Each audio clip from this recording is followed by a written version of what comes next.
Okay, cool. Here we're at Ottawa, Canada. First Somali speaking white boy. Yeah. From where? Richie, Ontario, Canada. His name is Yassine. Hala. Store Morgan, Sumufiani, Alias, Richie Cave, Somali Bugla, Haisa, Nikom Badarakten. Oh, Migisi, come in Sorichoga. Bashir Mia, Bashir Benara. Canadian Banay, half Canadian, half Caribbean. In Hadana Arkiso, or Somali Kagabadane. Oh my goodness. Kusabaraya Somalia.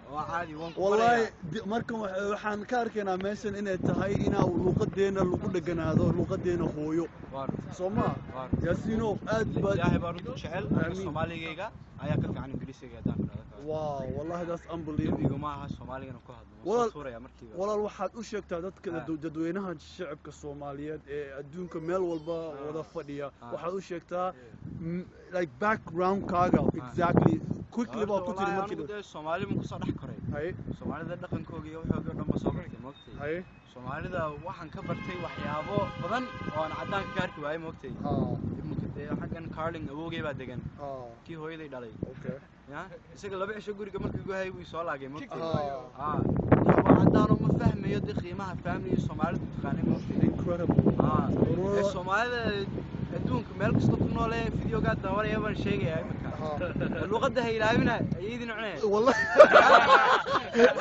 كان شوقا إنن كليو في Soomaali ku hadasho ma jirto inna lillahi wa inna ilayhi dadkii Soomaalida waxa ku leeyahay yow iskuud waxa iska bax wariyaha maxay saadhay Yaasiin wallahi aad baa u mahadsantahay annaga oo ka soo hadlayna Canada in Ottawa capital city of Canada oo ku sii wada hadlayna meesha la yiraahdo Richie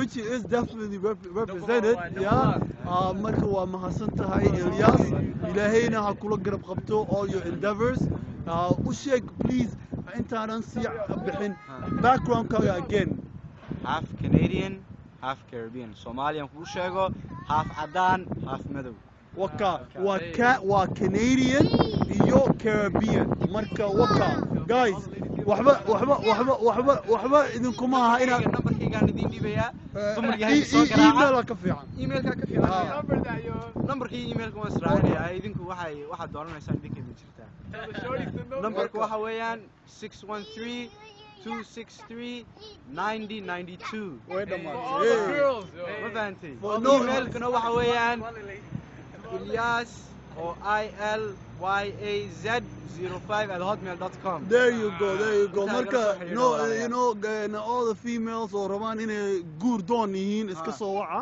inamadana dhibaatada iska dhaafa. Salaamo. Ay, ma city guys. Ciao.